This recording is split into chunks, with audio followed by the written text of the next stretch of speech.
ওম শান্তি। 11ই অক্টোবর 2021 প্রাতঃমুরলী বাপদাদা মধুবন। আজ বাবা বলেছেন, মিষ্টি বাচ্চারা, যোগ অগ্নির দ্বারা পাপ ভস্ম করে সম্পূর্ণ শতপ্রধান হতে হবে, কোনো পাপকর্ম করা উচিত নয়। যোগ অগ্নির দ্বারা পাপ ভস্ম করে সম্পূর্ণ শতপ্রধান হতে হবে, কোনো পাপকর্ম করা উচিত নয়। প্রশ্ন: সত্যযুগে উচ্চপদ কিসের আধারে প্রাপ্ত হয়? এখানের কোন নিয়ম তোমাদের সকলকে শোনানো উচিত? উত্তর: সত্যযুগে পবিত্রতার আধারে উচ্চপদ প্রাপ্ত হয়। যে পবিত্রতার ধারণা অল্প করে সে সত্যযুগে দেরিতে আসে আর পদও কম পায়। এখানে যখন কেউ আসে তখন তাদের নিয়ম বলো, দান করলে গ্রহণ মুক্ত হবে। 5 বিকারকে দান করে দাও, তবেই 16 কলা সম্পূর্ণ হয়ে যাবে। বাচ্চারা, তোমরা তোমাদের মনকে জিজ্ঞাসা করো যে আমাদের মধ্যে কোনো বিকার নেই তো? ওম শান্তি। আত্মিক পিতা তার আত্মারূপী সন্তানদের বোঝান যে মানুষকে কিভাবে বোঝাবে যে এখন স্বর্গের স্থাপনা হচ্ছে। 5000 বছর পূর্বেও ভারতের স্বর্গ ছিল, লক্ষ্মী নারায়ণের রাজ্য ছিল। বিচার করা উচিত সে সময় কত মানুষ ছিল। সত্যযুগের আদিতে খুব বেশি হলে 9-10 লাখ হবে। শুরুতেই বৃক্ষ ছোটই হয়।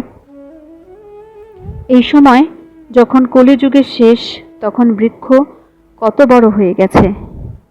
এখন এর বিনাশও অবশ্যই হবে।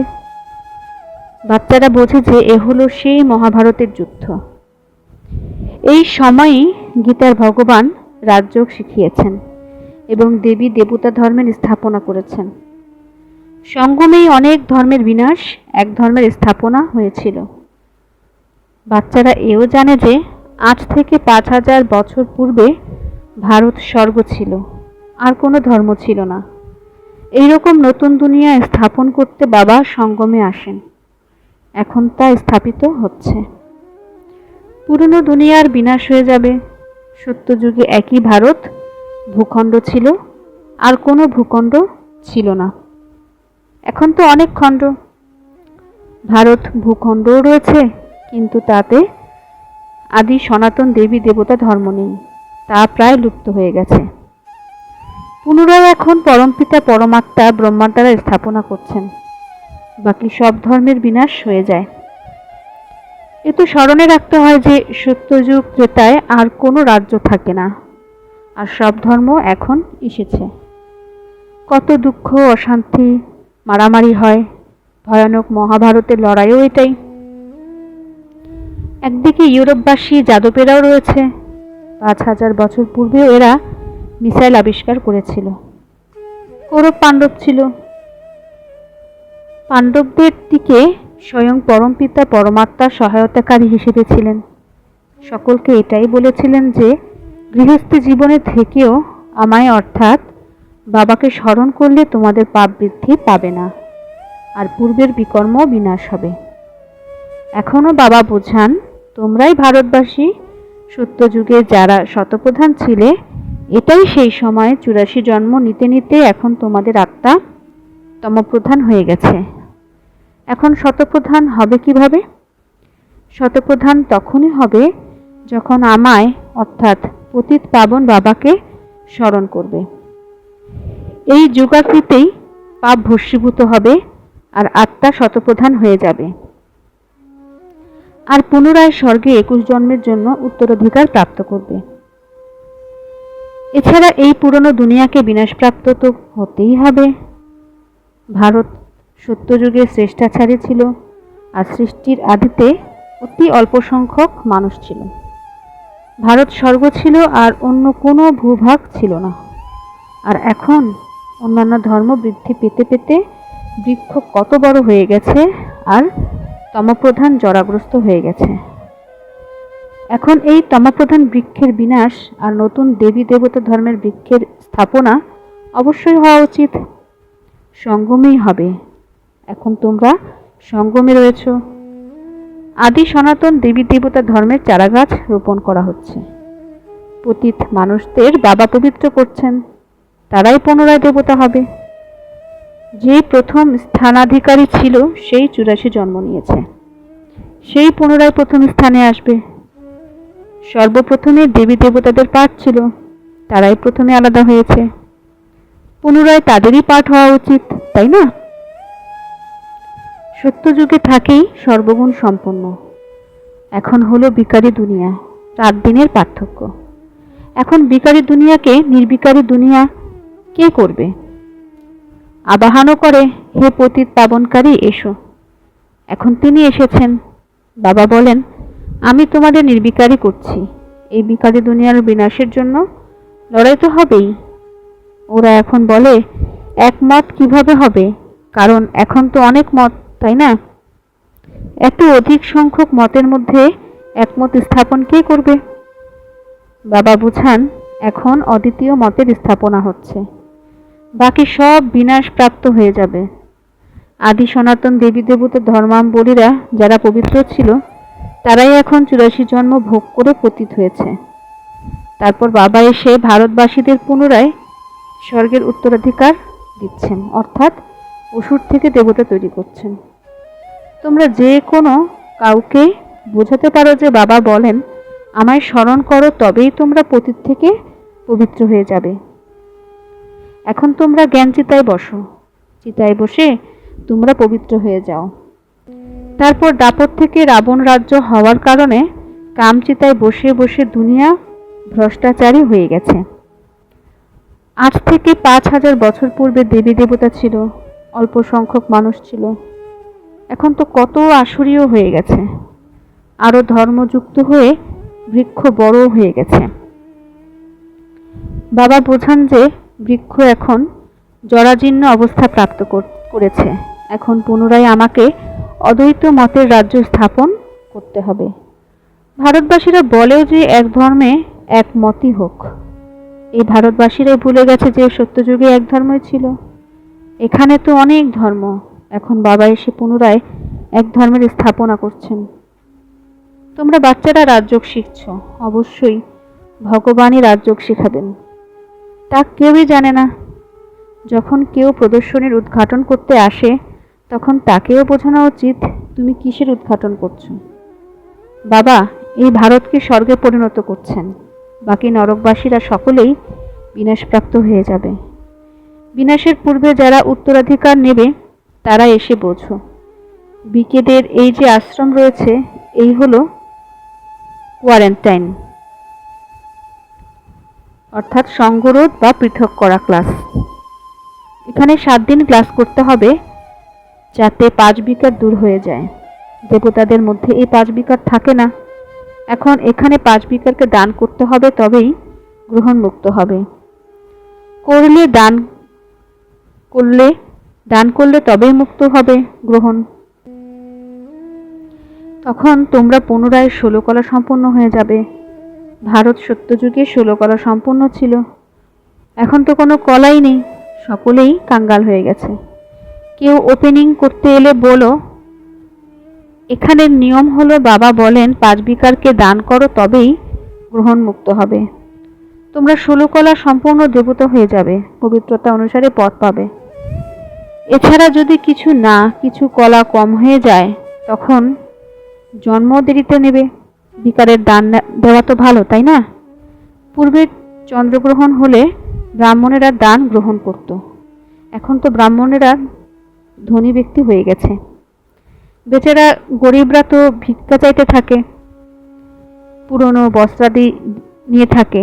বাস্তবে ব্রাহ্মণ কখনো পুরনো বস্ত্র নেয় না, তাদেরকে নতুন দেওয়া হয়ে থাকে। তাহলে এখন তোমরা বুঝতে পারো যে ভারত 16 কলা সম্পন্ন ছিল, এখন আয়রন এজড হয়ে গেছে। 5 বিকারের গ্রহণ লেগে রয়েছে। এখন তোমরা 5 বিকারের যে দান দিয়ে এই অন্তিম জন্ম পবিত্র থাকবে, তাতেই নতুন দুনিয়ার মালিক হবে। স্বর্গে অতি অল্প ছিল, পরে বৃদ্ধি পেয়েছে। এখন তো বিনাশও সম্মুখে দাঁড়িয়ে রয়েছে। বাবা বলেন, 5 ভিকারের দান দাও, তবেই গ্রহণমুক্ত হয়ে যাবে।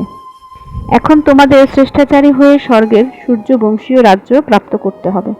তাহলে ভ্রষ্টাচার ত্যাগ করতে হবে। 5 ভিকারকে দান করে দাও। নিজের হৃদয়কে অর্থাৎ মনকে জিজ্ঞাসা করো যে আমরা সর্বগুণ সম্পূর্ণ নির্বিকারী হয়েছি। নারদের উদাহরণ রয়েছে, তাই না? একটি বিকারও যদি থাকে তবে লক্ষ্মীকে বরণ করবে কিভাবে? প্রচেষ্টা করতে থাকো, খাদে আগুন লাগাতে থাকো। সোনা যখন গলানো হয়, গলতে গলতে আগুন যদি ঠান্ডা হয়ে যায় তখন খাদ নিষ্কাশিত হয় না। সেজন্য আগুনে সম্পূর্ণরূপে গলাতে থাকো।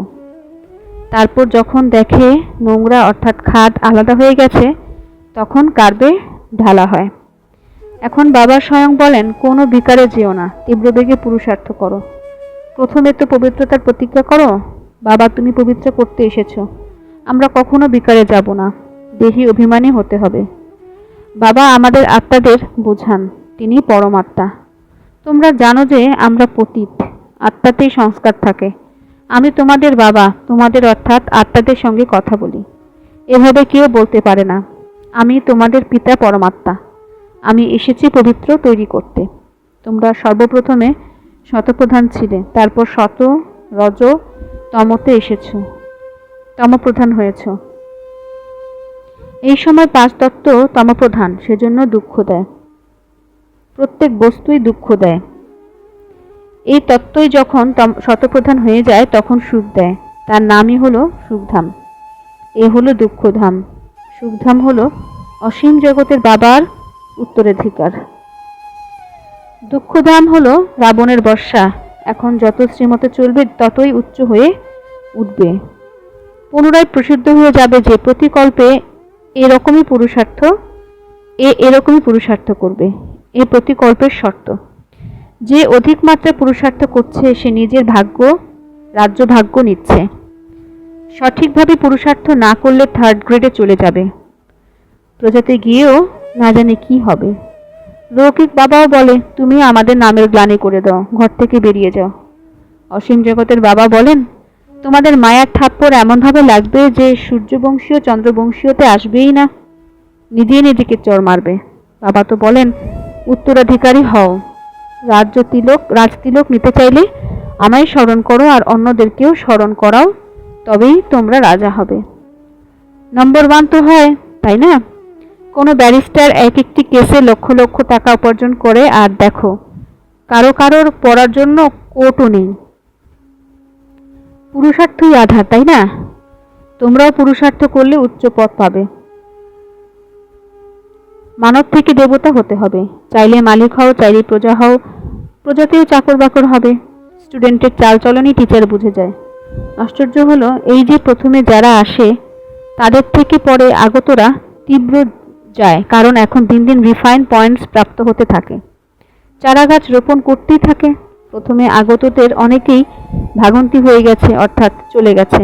নতুন অ্যাড হতে থাকে, নতুন নতুন পয়েন্টস প্রাপ্ত হতে থাকে।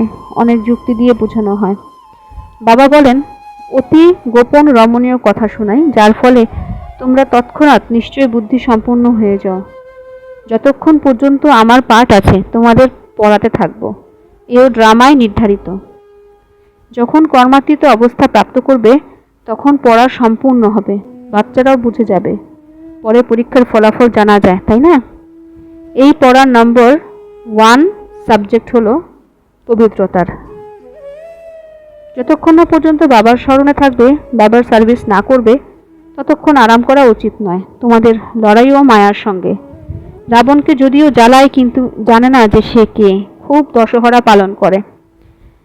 এখন তোমাদের আশ্চর্য লাগে, ভগবান রামের ভগবতী সীতা চুরি করে নিয়ে গেছে, তারপর বানরদের সৈন্যবাহিনীকে নেওয়া হয়েছে।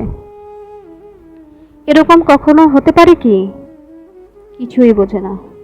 যখন প্রদর্শনীতে আসে তখন সর্বপ্রথমেই বলা উচিত, ভারতে এই লক্ষ্মীনারায়ণের রাজ্য ছিল, তখন কত মানুষ ছিল? 5000 বছরের কথা। এখন হলো কলিযুগ, সেই ভয়ানক মহাভারতের যুদ্ধ। বাবা এসে রাজযোগ শেখান। বিনাশও হবে। এখানে এক ধর্ম, একমত অথবা শান্তি কিভাবে হতে পারে? একমত হওয়ার জন্য যতই মাথা চাপড়ায় ততই লড়াই করে। বাবা বলেন, এখন আমি ওদের সকলকে লড়িয়ে দিয়ে মাখন তোমাদের দিয়ে দিই। বাবা বোঝান, যে করবে সেই পাবে। কোনো কোনো বাচ্চারা বাবার থেকে উঁচু হয়ে যেতে পারে। তোমরা আমার থেকেও ধনী বিশ্বের মালিক হবে, আমি হব না। বাচ্চারা, আমি তোমাদের নিষ্কাম সেবা করি, আমি দাতা। এরকম কেউ মনে করো না যে আমরা শিব বাবাকে 5 টাকা দিয়েছি, কিন্তু শিব বাবার থেকে স্বর্গে নেয় 5 পদম বা পদ্মগুণ। তাহলে এটা কি দেওয়া হলো? যদি মনে করে যে আমরা দেই, এ তো শিব বাবাকে অত্যন্ত ইনসাল্ট করা হলো। বাবা তোমাদের কত উচ্চ পদমর্যাদার বানান, তোমরা 5 টাকা শিব বাবার ভান্ডারায় দাও, বাবা তোমাদের 5 কোটি দেন, কড়ি থেকে হিরে তুল্য বানিয়ে দেন। এরকম সংশয় কখনো এনো না যে আমরা শিব বাবাকে দিয়েছি। ইনি কত ভোলানাথ অর্থাৎ সরল, এ কথা কখনো খেয়ালে আসা উচিত নয় আমরা বাবাকে দিচ্ছি না। শিব বাবার থেকে আমরা 21 জন্মের জন্য উত্তরাধিকার নিয়ে থাকি। শুদ্ধ ভাবনায় না দিলে তাহলে কি করে স্বীকার্য হবে? সমস্ত কথার বোধগম্যতা বুদ্ধিতে রাখা উচিত। ঈশ্বরের উদ্দেশ্যে দান করে উনি কি ক্ষুধার্ত নাকি?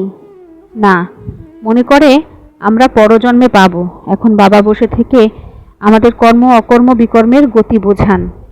এখানে যে কর্ম করবে তা বিকর্মই হবে, কারণ রাবণ রাজ্য। সত্যযুগে কর্ম অকর্ম হয়ে যায়। আমি তোমাদের ওই দুনিয়ায় ট্রান্সফার করে দিই, যেখানে তোমাদের বিকর্মই হবে না। অনেক বাচ্চা হয়ে যাবে, তখন তোমাদের টাকা পয়সারই বা কী করব? আমি কাঁচা ব্যবসায়ী নই, যা নেব তা আর কাজে আসবে না, আবার ভরপুর করেও দিতে হবে। আমি পাকা ব্যবসায়ী, বলে দেব প্রয়োজন নেই। আচ্ছা, মিষ্টি মিষ্টি হারানিধি বাচ্চাদের প্রতি মাতা পিতা বাপদাদার স্মরণের স্নেহসুমন আর সুপ্রভাত। আত্মাদের পিতা তার আত্মারূপী বাচ্চাদেরকে জানাচ্ছেন নমস্কার।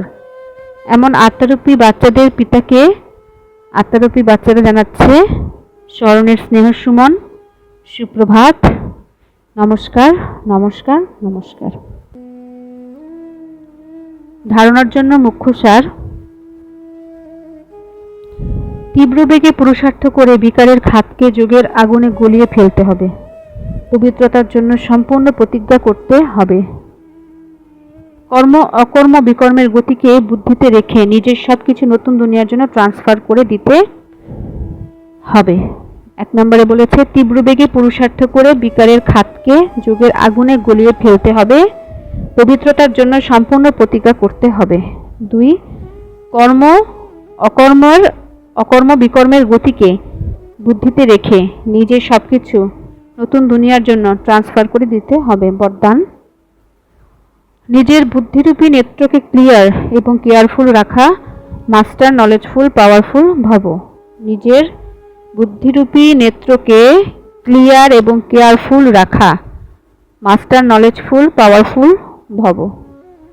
জ্যোতিষী যেমন নিজের জ্যোতিষ বিদ্যার দ্বারা, গ্রহ নক্ষত্র বিষয়ক জ্ঞানের দ্বারা ভবিষ্যতে আগত বিপর্যয়কে জেনে যায়, তেমনি তোমরা বাচ্চারাও আগে থেকেই মায়ার দ্বারা আগত পেপারকে পরখ করে পাস উইথ অনার হওয়ার জন্য নিজের বুদ্ধিরূপী নয়নকে স্বচ্ছ রাখো এবং কেয়ারফুল থাকো।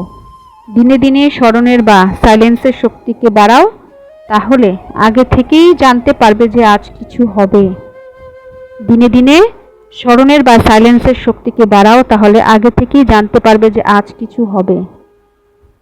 মাস্টার নলেজফুল পাওয়ারফুল হও, তাহলে কখনোই পরাজয় ঘটতে পারে না। স্লোগান: পবিত্রতায় নবীনতা, আর এটাই হলো জ্ঞানের ফাউন্ডেশন। পবিত্রতায় নবীনতা, আর এটাই হলো জ্ঞানের ফাউন্ডেশন। আজকের সমান: আমি মাস্টার নলেজফুল পাওয়ারফুল আত্মা। আমি মাস্টার নলেজফুল পাওয়ারফুল আত্মা। ওম শান্তি। বিশেষ সূচনা: এখন থেকে বাংলা মুরলী শোনার জন্য একটি নতুন চ্যানেল খোলা হয়েছে, যেখানে শুধুমাত্র বাংলা মুরলী ও অন্যান্য বাংলা প্রোগ্রামই থাকবে। বর্তমানে বিকে আগরতলা চ্যানেলে প্রোগ্রাম বেশি থাকায় অনেকের বাংলা মুরুলি পেতে অসুবিধা হচ্ছে বলে জানিয়েছেন। তাই আমাদের এই নতুন চ্যানেলটি খোলার আয়োজন। কমেন্ট বক্সে চ্যানেলটির লিংক দেওয়া হলো, সেখানে ক্লিক করলে বিকে বাংলা সেবা এই চ্যানেলে এসে যাবেন। আর সাবস্ক্রাইব করে নিলে আপনাদের পক্ষে মুরুলি ও অন্যান্য প্রোগ্রাম পেতে সুবিধা হবে। এছাড়া এই চ্যানেলে কেউ অংশগ্রহণ করতে চাইলে এই চ্যানেলের কমেন্ট বক্সে জানাতে পারেন, যা গ্রহণীয় হবে। সবাইকে ধন্যবাদ। ওম শান্তি।